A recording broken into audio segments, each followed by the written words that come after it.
Hey everybody, it's Robert Dunt from ArtTop10.com, and I'm here again today at the Edge to Edge show that I've curated with Alex Hinks, and I'm very excited here to be one of our wonderful artists. Please introduce yourself. Okay, my name is Almuth Tebbenhoff. I originally come from Germany, but I've lived in England all my adult life, really. And I make sculptures out of steel, out of marble, out of clay. I trained in clay originally, and then I discovered steel, and I get nice hard edges, which I like because it's sort of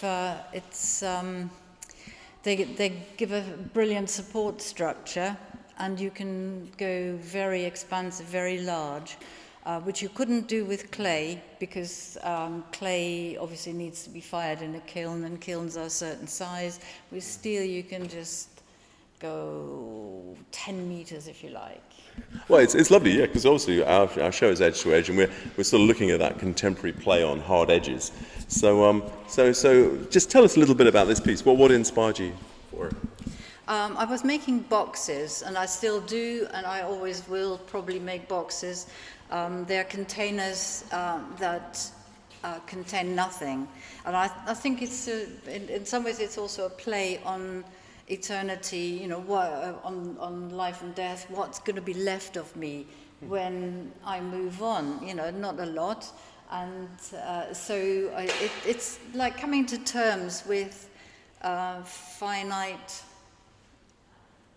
thing, the finality of human life. So are they meant to be like little coffins? Kind of. In fact, one of the recent pieces I made, I gave it a sort of a pretentious name, and then in the workshop, everybody referred to it as the coffin. So I think that's stuck. That's stuck. So this coffin, as we've noticed, so why is the coffin sort of mangled? Why has it got the crazy fishnet and the... Well, for about 10 years, for about 8 years, I used to make geometric puzzles, you know, sort of a bit like some of these other pieces in the show. Very clear, very clean, and very dependable in a way. You know, sort of that was my first exploration into space, you know, because there's no humanity in space, really. I mean, it's sort of like it's inhospitable. You can't really survive without air and all that sort of thing. So I was out in space for a while, and it was all very cosmic. And then I thought, that's not the picture. I need to bring humanity in it. I need to be the human pain, the suffering, and the joy, and all that sort of thing. And all these sculptures that I made in the sort of pure mathematical geometric age of my that just went out of the window. And at the time I had an exhibition at the Jodrell Bank Science Centre up in Cheshire, near the, you know, where the big radio telescope is.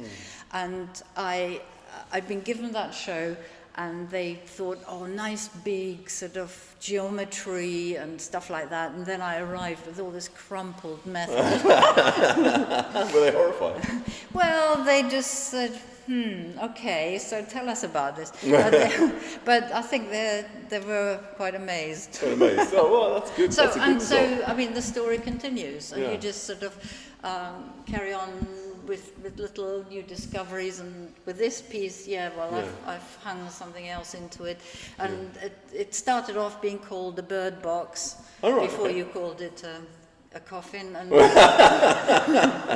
and I've called it a torso now, because in some ways, you know, it's that bit, the chest where the heart is. The heart's kind of fallen down the hole. Oh, so that's a sort of symbolic heart, isn't it? Could be. Okay. Well, but so the bashed up bits, these are like the humanity in the geometry. It's sort of like being hit by life, and sort of, and having to recover all the time, which we do, you know, sort of, otherwise you're in trouble so if you build that into it straight away, you know, sort of that becomes the default, the battered stuff. Then you're kind of safe, you know, sort of you've got it's like the worst case scenario is that. It's already so you've already done it, so you might as well, you can live with that. So when I was looking at this, what I couldn't tell is, was it a perfect geometric structure that you like bashed or hammered or destroyed, or did you weld it together in the crumpled state? Yes, I mean, I've thought about that myself. Should I start with the perfect cube and then bash it, drive a forklift over it or something like that? But it doesn't work like that. So what I construct it in bits and pieces and then make sense of them. So, and it's actually quite surprising, because if you make too many crumples into it, it just doesn't work. It looks like it's out of control, and so I need to have a sort of like a basic structure, like with this thing that I keep returning to. It's a sort of rectangle, and that's, you know, stands off the wall a little way. And to me, that is sort of pleasing, but I think it is actually relates probably more to a man's shape than a woman's shape. But it's a, you know, it's a torso. It's very interesting, actually, because a lot of other people I've been chatting to in the show, we've been talking about language and sort of how, in a way, the hard edges, I mean, they're sort of an anathema to painting in a way, because your paintbrush is not really designed for a hard edge. Nothing's really designed for hard edge. Worlds don't really naturally have a hard edge. But the strange thing is that it's sort of, like you just said, you know, if you crumple it too much, it's all lost. Yeah. But the sort of defining points of the hard edge allow people into the conversation in some way. I mean, that's what I think what you're saying, really, isn't it? That it, Yes. yeah, you don't want to go too far, or you... Yeah, well, I think there's a sort of a dynamic point that you have to sort of reach in order to sort of draw people into it. And if you go beyond it, they walk away. You know, there's it's too much damage. It's too much rubbish. But, you know, a certain amount, maybe it's a sort of a point where you think, oh, you can recover from that. No, it's really cool. I've loved chatting. It's very interesting to hear about things. And I think you've got quite a lot of other... You've got a sculpture that's a big one, 5 meters high. Yes, and that was the same principle. I started making it in 2014 when I had a smaller workshop, and I now teamed up with a blacksmith and in a big workshop, and it just means that he's young and strong and he can lift stuff, and so I get more distance from the actual piece. Before I was just sort of doing it in my little space, on my own. And it's exactly, I mean, what I've just told you, it's sort of like an experience, it's the actual experience of it that went wrong. So I exhibited and didn't like it and scrapped it for a while, and then I went back to it and restructured it and cleaned up some of the lines until I thought, yes, this is holding the space now in the right kind of way, and I added a cube at the top and bottom. And it's lovely, and it's in Mitre Square now, and so I'm very happy with it. Cool. Well, everybody should go and have a look at that. Yes. I hope they do. Lovely. Thank you very much. Thank you. Just one thing I was just curious about. So having moved from the clay and that sort of, do you feel kind of more empowered with these giant sort of sculpture things, or do you, with the steel, do you feel no difference? It's a total different experience. When I work with clay, it's far more emotional, somehow, because I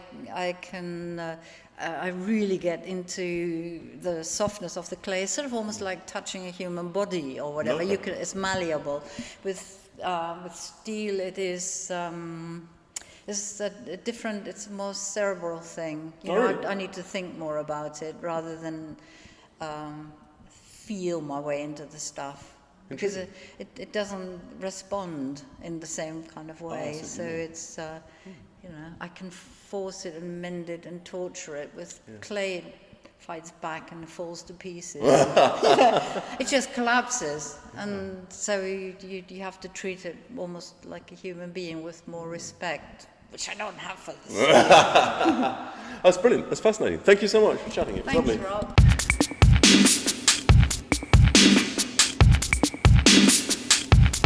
Bumbuckler.